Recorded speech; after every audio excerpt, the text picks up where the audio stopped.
Hey there, everybody. I'm making a slight change to my rocket stove kits. This is the piece in the original kit that included the ash grate. And as you can see, all these parallel lines would just put a lot of heat into the plate and warp it, or throw the machine off and you get all this distortion.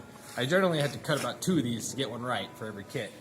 So instead of this style ash grate, I'm moving over to this one, which I actually like more. It's a zigzag cut, and you end up with all these little fingers. And what you do is just bend them in like this.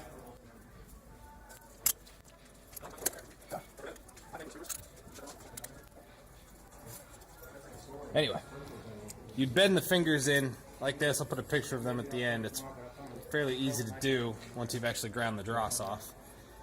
And it creates a cup for the wood to sit in while it's burning and get a lot more air to it. Thanks.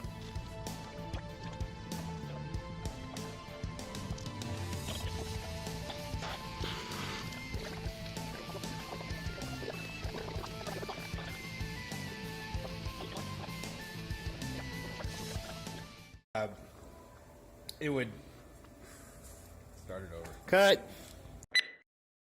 All right, everybody. As you can see, this one more time ash grate, and it was really trouble to cut out. You get all these little lines. You get a bunch of heat distortion in the machine. Are you for real?